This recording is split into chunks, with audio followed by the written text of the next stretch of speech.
Hello and welcome to today's edition of Extraordinary Outcomes. I'm Shubhanjan Sarkar, your host and founder of Pitchling, the buyer-seller engagement platform. We can bombard our message to a prospect who we have decided is one, but may not make any progress. How is your smart script for a 30-second smart pitch on phone when you get someone on the other end working out? I thought so. PitchLink allows you to share enough to generate interest, incentivize internal sharing and discussion by the target prospect, yet putting her on the driver's seat. She can look at your narrative when she is truly ready on her timeline. Did you try sending out a cadence of pitches to your prospects? It is possible to thread your narrative across multiple pitch flows in PitchLink. Want to know more? Sign up for a free one-on-one session, link in the attachments.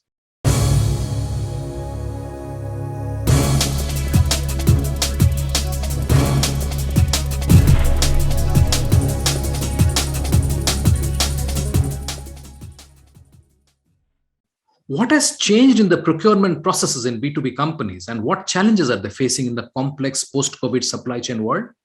Our guest today will shed light on just that. Tanya Sieri is one of the most global, influential members of the procurement and supply chain profession. She is the founder and chairman of Procurious, the world's first online social network designed specifically for procurement and supply chain professions. Procurious is a culmination of Sieri's long-held belief that improved resources are critical to the progression of the procurement profession globally. Tanya has been named Influencer of the Year by Supply Chain Dive and recognized by IBM as a new way to engage futurists. Tanya, welcome to the show. I'm so happy to have you with us today and to learn from what you are seeing as this sea change that is happening in the buying procurement space, right? So tell us a bit about your work. I mean, last 20 years you have had a journey, and of course about Procurious. Oh, well, thank you. Yeah, no, I've had a fantastic career. I've really enjoyed it. First part of my career was in marketing, and during that time I worked for the Walt Disney Company in London for their international television department. That was super fun. And then I just got really interested actually in B2B selling. So I worked for Alcoa, the aluminum company, and worked in their industrial marketing department and did my MBA in the States at Penn State. And then decided really to go out on my own and start my own business. I come from a long line of small business people. Apparently, it's kind of genetic. And you're more likely to start your own business if your family's been in business, apparently. So yes. It was a natural journey for me. Very difficult. It's not easy starting your own business. And I've really now started 3 businesses. So like a best practices procurement business, a recruitment business, because I was getting lots of inquiries about who to hire, and then most recently Procurious. I was living in London for 5 years and started Procurious while I was there. Right. I remember when we were talking, you said that you needed to go back to London to do some work. So obviously you have a deep connection there. So tell me, why did you think of creating this community?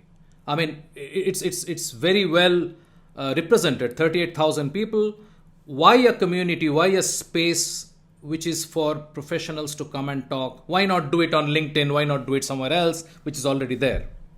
Yeah, exactly. Well, look, I think it really started when I was working in North America and for Alcoa. We used to bring all the business units together, 28 divisions, the CPOs from each division, just when we first started leverage buying really globally.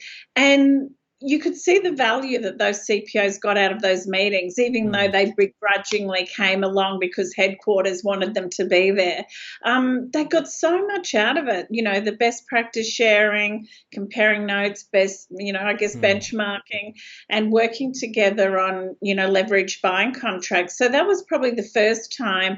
Then when I moved back to Australia, I started doing that with CPOs from different companies and saw that value.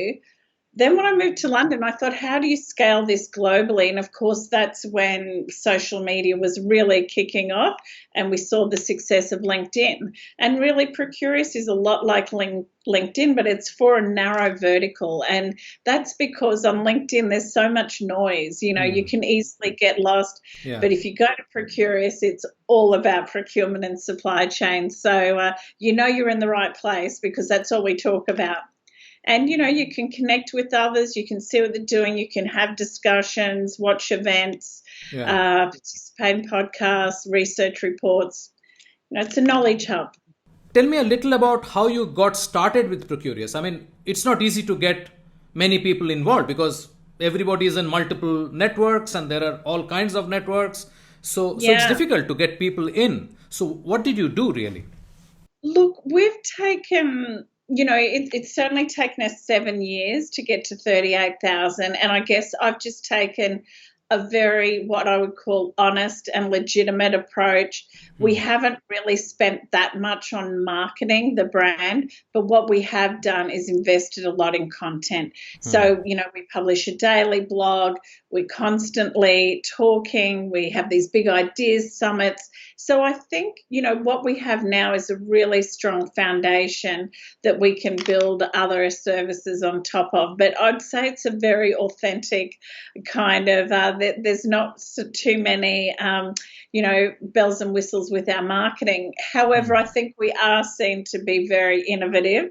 It definitely is a fresh face for procurement and supply chain. And I think people have found that refreshing. So starting with Alacoa, where you were into B2B selling, to Procurious, which is on the other, so to say, the other side of the table. I don't really believe it's a table which has two sides. I imagine it as more like a round table around which everybody is sitting, nobody's against each other, and so on. But what change have you seen in the buyer and the buying process? Because this is the time when this changes. I mean, I was talking to somebody that early indications were out as early as 1984-85 time frame when signals were coming that this control that the sort of the sellers had on the process was actually starting to wane, and the buyers were sort of getting into the saddle more securely.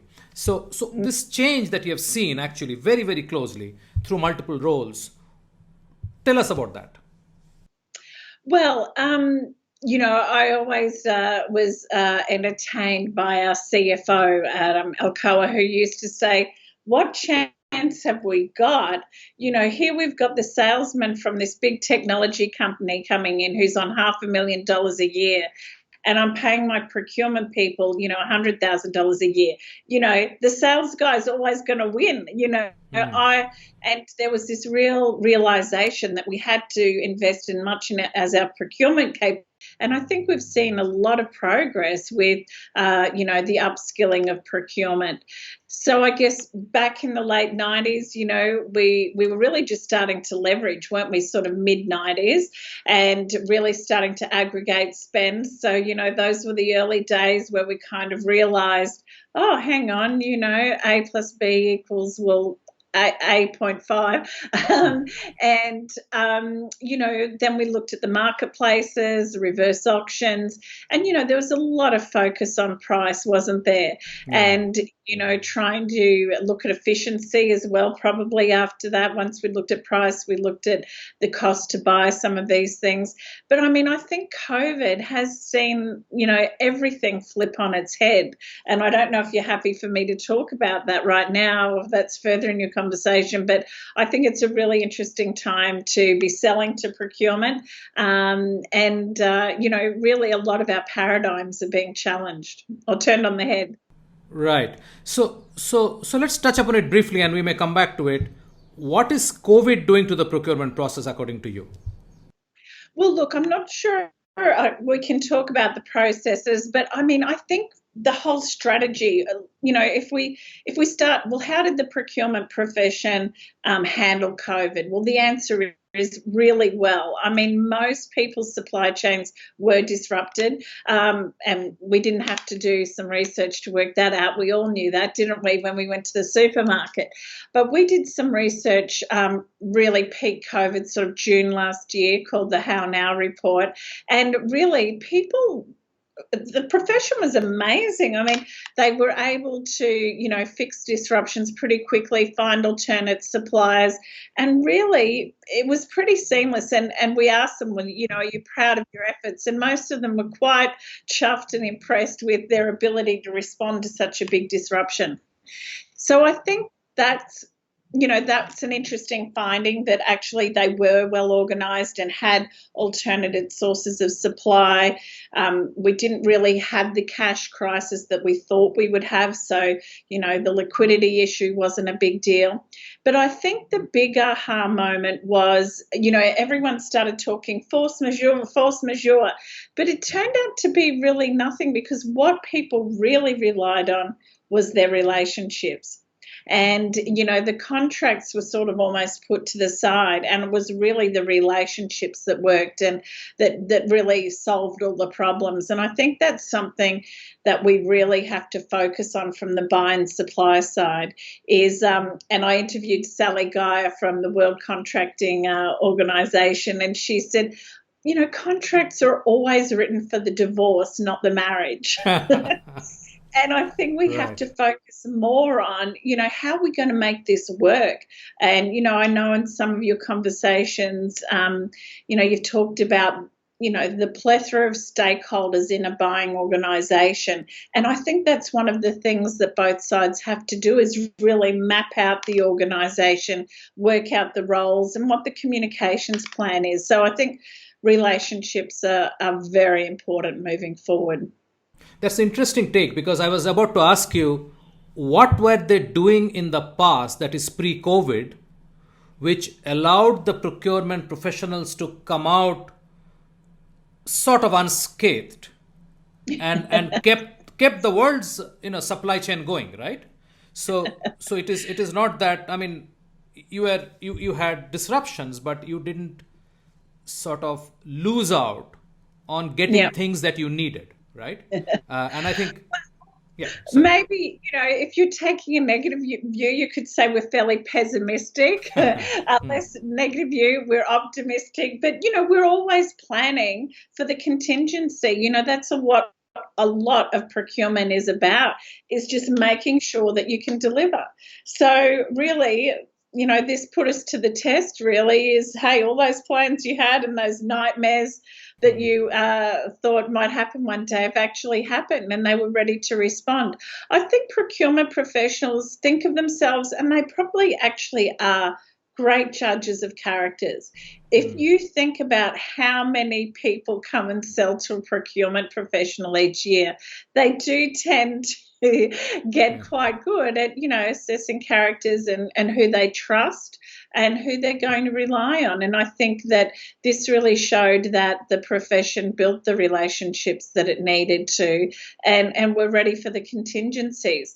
The other sort of poignant question we asked our members was, were you frozen by the challenge, the enormity of it all? And most of them said no. And actually a large number said that actually COVID has increased. 60% said they're more interested in procurement now than they were pre-COVID. So it's actually really revitalised people. That's dropped off a little bit this year, but we can talk about that later too, if you like. Let's go back a bit on what you just mentioned. You mentioned two very important words, and I think possibly in sales and in sales literature, these are the two most abused words also.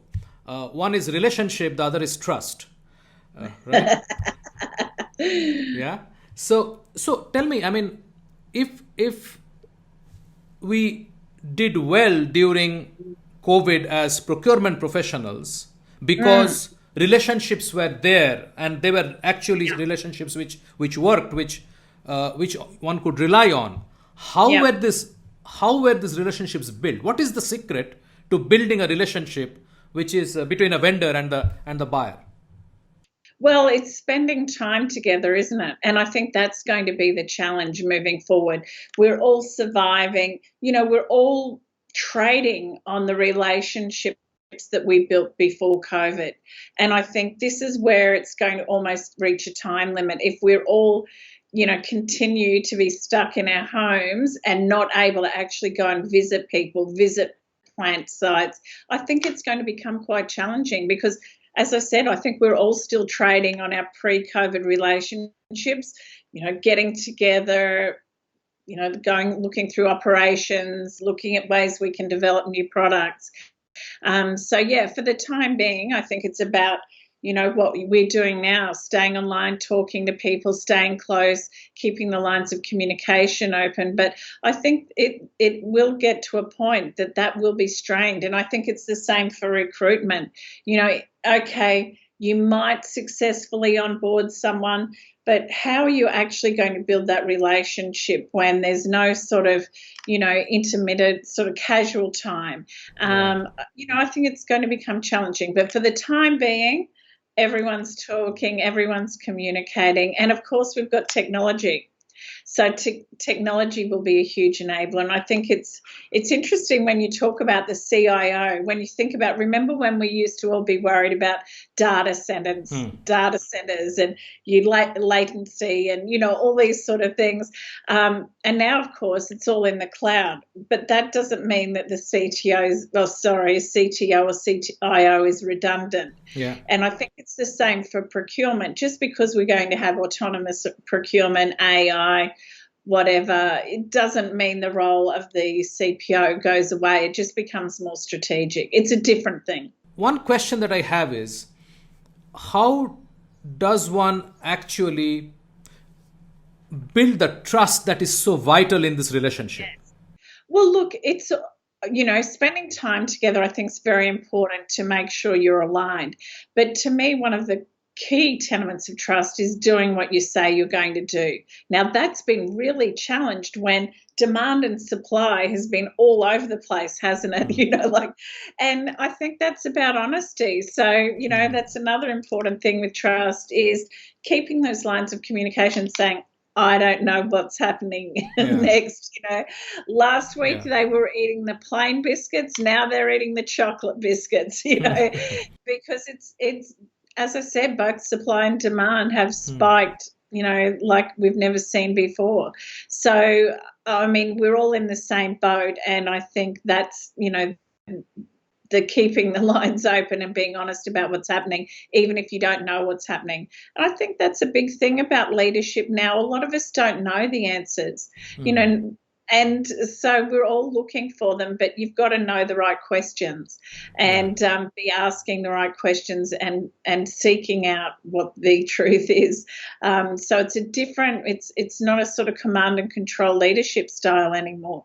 It's more of a sort of servant or more of a knowledge-seeking leadership model. But I think it opens up huge opportunities for sellers to really understand the situation that corporate buyers are in now and really partner with them. And, a lot of these things are about transparency, and I'm happy to talk about some of the things that I think buyers will be looking from their partners moving forward.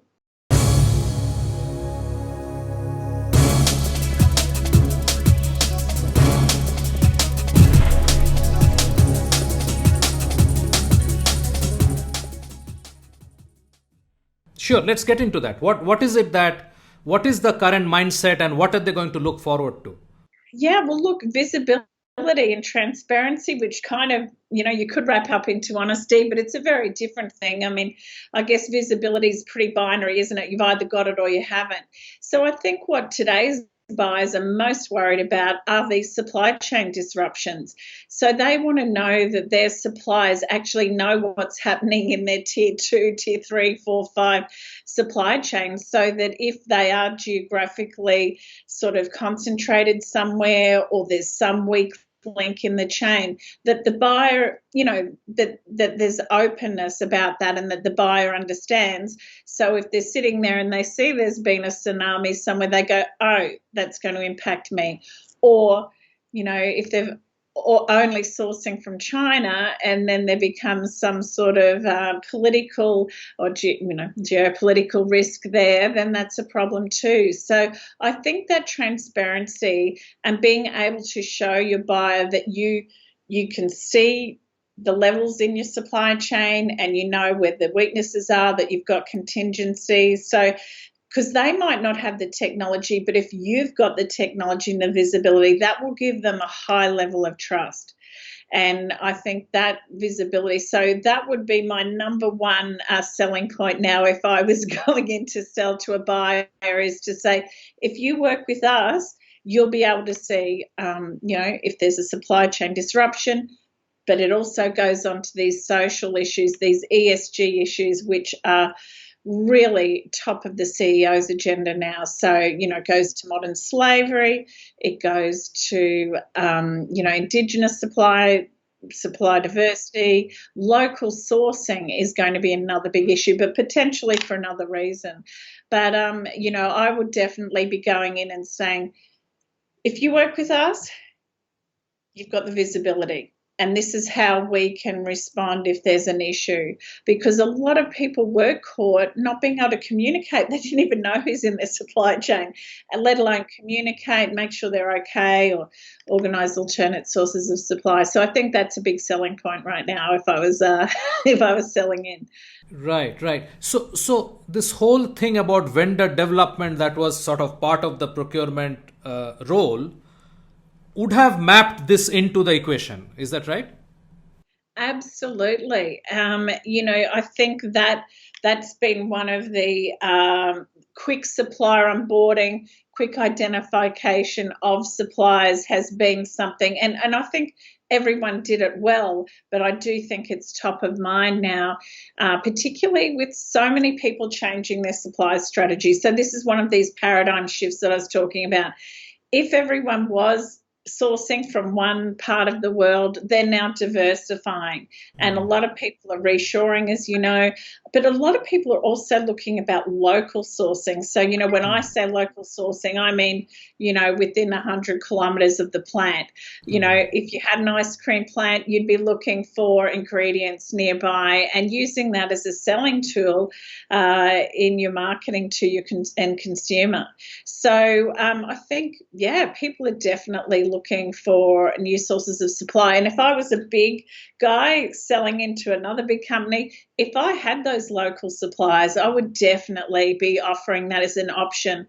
We all know the benefits of local supply, labour, healthy communities, but also there's a real sustainability angle there. It's more than an angle, it's a reality, is that you've got less air miles, less food miles.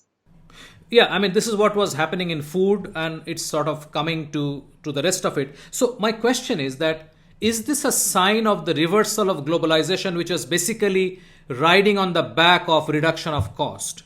Well, I probably have a different view, and maybe mine's aspirational, but I actually thinking we're seeing a huge move towards value, and it depends how you define value.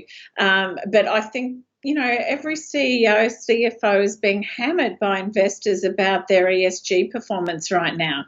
And so that's something that every seller out there should be bringing to the table and saying, look, here's our sustainability credentials. This is what we're doing. This is the visibility, or, this is what we can bring to you. Here's our carbon offset program, or whatever it is.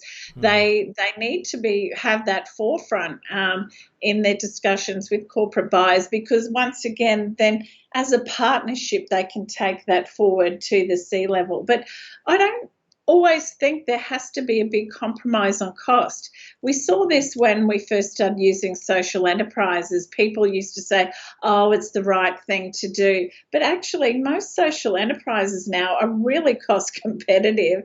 And I think that we'll see the same. I know with local sourcing, a lot of buyers I've been talking to have been pleasantly surprised that buying local actually hasn't cost them a lot more. And in fact, if you look at the total cost, which is lead times, holding inventory and what have you, it's actually been quite a good option. So it might be a good time for us all to look at, the real cost of doing the right thing. And and look at what's happening. And of course, the cost of a disruption. Well, we know how much that costs now, don't we? So Tanya, it appears that you are quite passionate about this point. So let's break it down a little more. Common wisdom is that if you go to a distant place, say in our context, China, you can buy things cheap. The basic premise was that you could do it cheap and you can sell it cheap. Country sourcing. Yep. Right? How does that sort of map into what you are saying, that if you are trying to localize the production, and by the way, that cheap component came primarily from wages, right? Yes. So you basically, China could pay 1/10 of what you would pay possibly somebody in Brisbane or in Toronto or wherever, and that's why the cost difference and the carbon footprint and the delay in shipment and the advanced planning and whatever, all those costs sort of still made it viable, right? So that was the logic. So according to you, localization is actually very competitive. Would you like to sort of elaborate on that? Well, I think people are looking more at the total cost of ownership and the total value. Say, for example, if I've got a mining community in a remote area, yes, I could save a few pennies here and there on, different products or services if I imported them from overseas. But if I can manufacture it locally, I can say to my employee, oh, well, your partner can get a job in our area. So we're actually a more attractive, employment proposition. And actually, they need the labor. The labor is worth more to them than the penny on the washer. Not that you can make washers locally. So I think a lot of companies are looking at the big picture here and saying, well, hang on, I need to create local employment so that I'm seen as an employer of choice. People can move here. One family member can work at the mine. The other family member can get a job in town versus, oh, well, really, there's nothing for your partner to do here and there's no schools and there's no. So there's that example. Then there's also the benefit of supporting, previously marginalised groups and the value that can bring and strengthen a community as well. So I really do think people are wake up now to the total cost of ownership, if you like, and stock prices too now are being determined on, well, how environmentally sustainable was it for you to fly that from a foreign country out here when there's someone right next door who's making it who wouldn't have used any fuel to get here. So, there's a lot of factors at play here, and I think that's what makes it such an interesting time to be in procurement and supply and to be selling into them, because these are really complex decisions people are making. And it was almost easy when we were just like price times volume equals X. Now it's about what is the total impact of this. These are multivariable decisions that, that we actually do need AI to help us make these decisions. That's what I was joking. Actually, the more human we become, the more we're going to need technology, because these are really complicated decisions that need a lot of input to make the right decision. And I haven't even talked about modern slavery in there. Right. I know. That's a big one. And I think we should at some point do have a chat on that because well, that's the purpose of platforms like these, right? So that's where we talk about this. So going back to your point, if I am trying to sell to a procurement professional today, I'm trying to sell into a big business today, what should be my positioning? How do I position my brand? If I believe that I don't have existing relationship. So if you know me and you trust me, then it's pretty simple because I would have done that job earlier.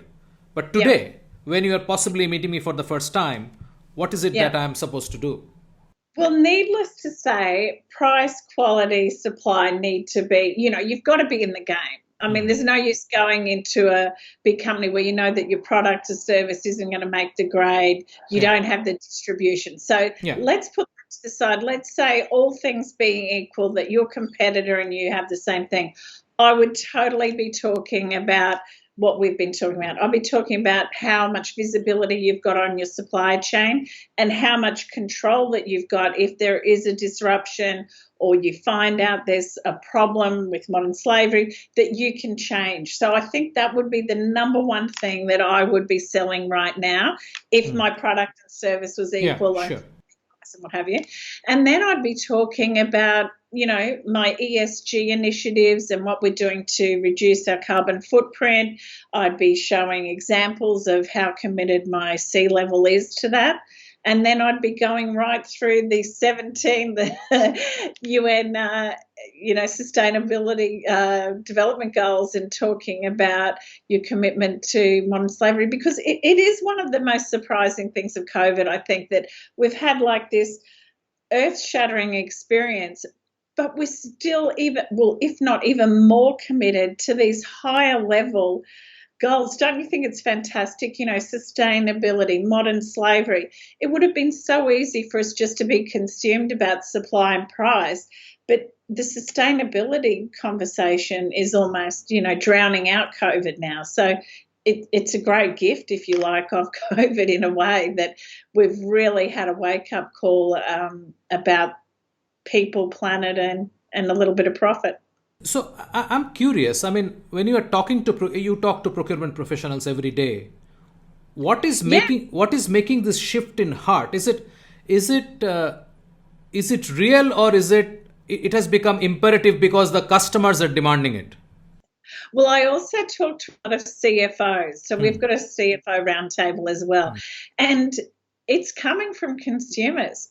And stockholders. That's where all this concern about ESG is coming from, is that, people are voting with their investment dollars and their grocery dollars. They want, and, we have a lot of, we've got a young man, Cenk Oz, who talks from Thread Media, and he's sort of a Gen Z. And this is the way the next generation is going to buy. I mean, they're looking at labels, they're looking at your footprint.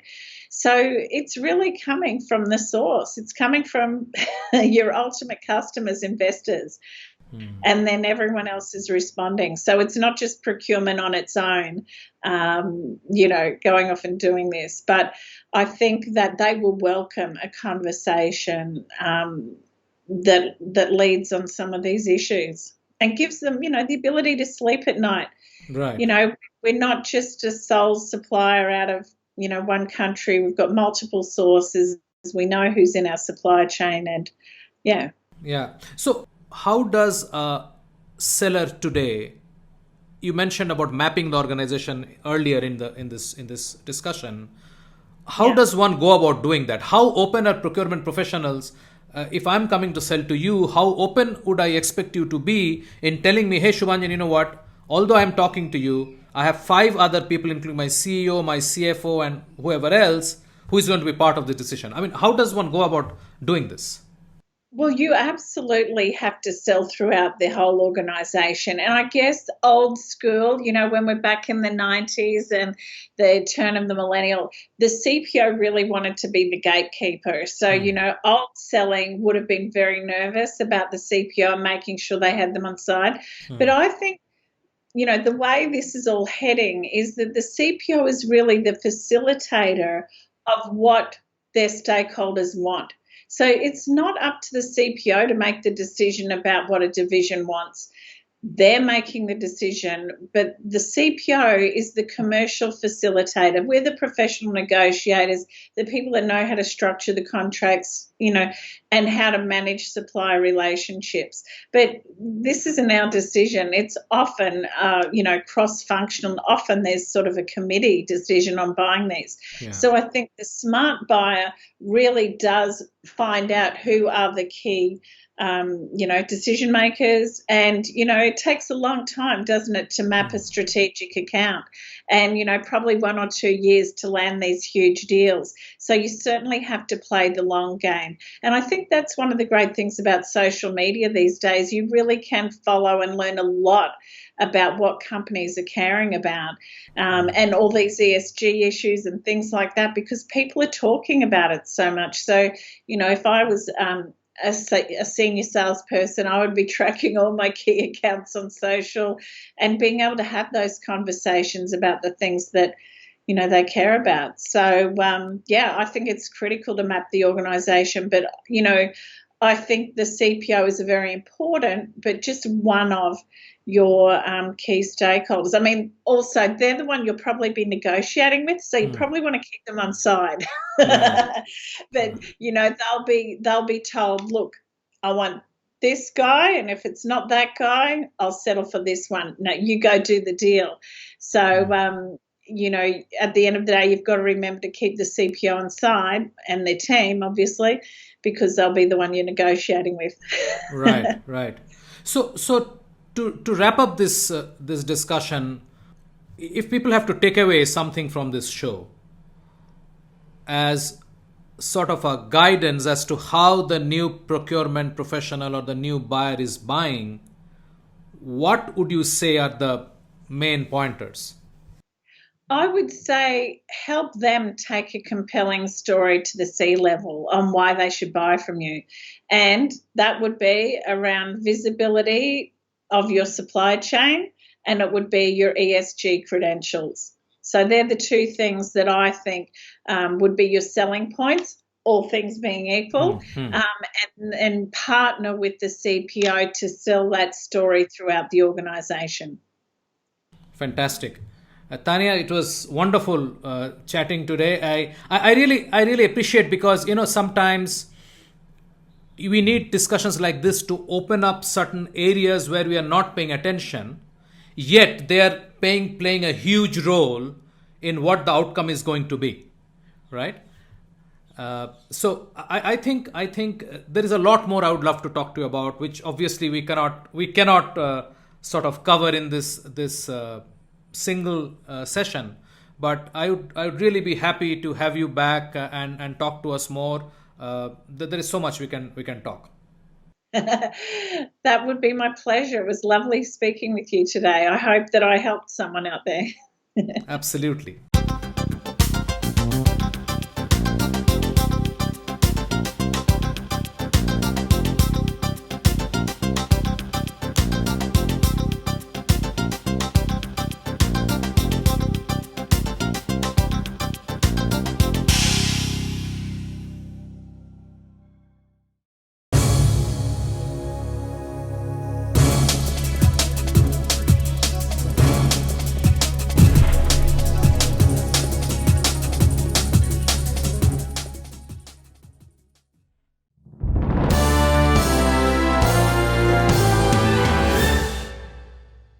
Starting today, we bring you the complete interviews that we recorded and aired earlier in the year with experts on the 5% conversion problem in B2B sales.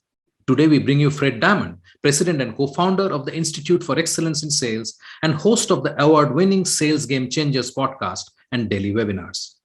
Sales professionals moving forward have to be elite. So we're using the word elite a lot at the Institute for Excellence in Sales, because sales professionals, to be valuable and credible and worthwhile to their companies moving forward, they need to be able to crisply understand the needs of their customer. They need to crisply understand how their technology or solutions play that role. And they need to be thinking 1 to 3 years out, right? About where the customer is going. It's a challenge for the SDR position to be looking further out, because their job is, okay, here's the 20, 50, 100 calls you need to make today, because we believe that's an important metric. Goes back to what you were saying, because of decades of sales process. So what we're seeing at the Institute for Excellence in Sales with companies like Amazon and Salesforce and Red Hat, companies that are members of the IES, is that they're taking a more forward look into equipping their people so that they understand the challenges that their customer is going to be going through, not today, right, but into the future.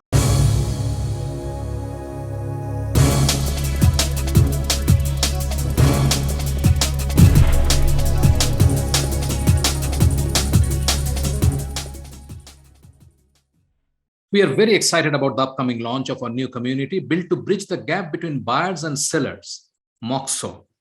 It is designed for buyers, sellers, and marketers to enable access to curated content, share ideas, and engage in conversations as a community. The space will be invite only. And if you want in, please write to us at moxo@pitch.link. That is MOXO@pitch.link. Time to wrap up for today. You will soon have access to the complete interviews in the Fixing the 5% Conversion Problem in B2B Sales and transcripts in the series. Keep an eye out for the link in the XO newsletter. And thank you for watching. Until next time, stay well and craft extraordinary outcomes.